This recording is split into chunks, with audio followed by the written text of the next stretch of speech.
बीडच्या एका तरुणाच्या खात्यात 14 लाख आल्याचं ऐकून त्याला बँकेतच भोळ आली।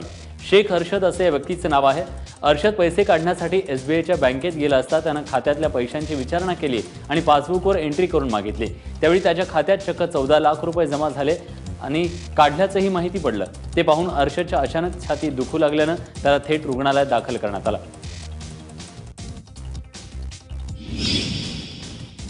नाबार्डच्या पथकाकडून राज्यातल्या जिल्हा बँकांची तपासणी सुरू झाली आहे। सलग सुट्ट्याच्या काळात सांगलीतल्या जिल्हा मध्यवर्ती बँकेच्या सर्व शाखांची तपासणी केली जाणार आहे। जिल्हा मध्यवर्ती आणि नागरी सहकारी बँकांकडे असलेल्या 2 लाख आणि त्यापेक्षा अधिक रकमेचा भरणा केलेल्या खातेदारांची आयकर विभागानं माहिती मागवली आहे। तशा नोटीसही बजावण्यात आल्या। नाबार्ड आणि आयकर विभागाच्या या कारवाईमुळे बँकांसह खातेदारांचेही धाबे दणाणले। मोदींनी नोटाबंदीचा निर्णय घेतल्यानंतर विस्कटलेली आर्थिक घडी नीट होण्यासाठी 5 ते 6 महिने लागतील असं माजी मुख्यमंत्री सुशीलकुमार शिंदे यांनी पुण्यात म्हटलंय।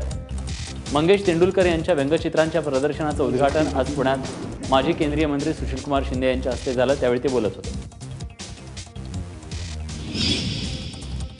पहिल्या टप्प्यातल्या नगर परिषदेच्या निवडणुकीत जोरदार यश मिळवल्यानंतर आता दुसऱ्या टप्प्यातल्या निवडणुकीसाठी मुख्यमंत्र्यांनी पुन्हा एकदा प्रचाराला सुरुवात केली आहे। पुणे जिल्ह्यातल्या लोणावळा, तळेगाव आणि आळंदी इथं मुख्यमंत्री देवेंद्र फडणवीस यांनी पंतप्रधान नरेंद्र मोदींच्या कामकाजाचा पाढा वाचला, तर नगरपालिकेत भ्रष्टाचार किंवा चुकीची कामे केली तर तिथल्या नगराध्यक्ष आणि नगरसेवकांवर कारवाई करण्याचं आश्वासन दिलं।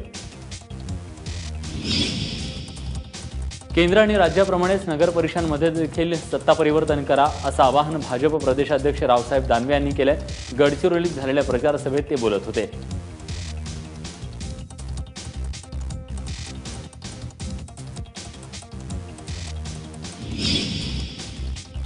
परभणी शहरातल्या मुख्य रस्त्यांवर सगळीकडे खड्डे दिसून येत आहेत। त्याची दुरुस्ती करण्याऐवजी पालिकेने ते माती टाकून बुजवले, त्यामुळे शहरात सगळीकडे धुळीचं साम्राज्य पसरलंय। या धुळीमुळे लोकांचं आरोग्य धोक्यात आलं असून अनेकांना श्वसनाचा विकार जडताय।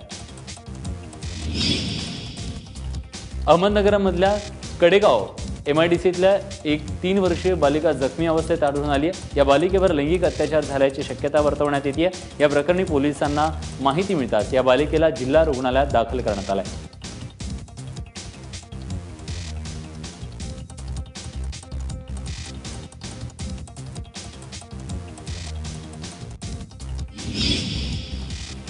सांगलीतल्या वाळवा तालुक्यातील विनाई आश्रमशाळेच्या एका विद्यार्थ्यानं 3ऱ्या मजल्यावरून उडी मारून आत्महत्येचा प्रयत्न केलाय।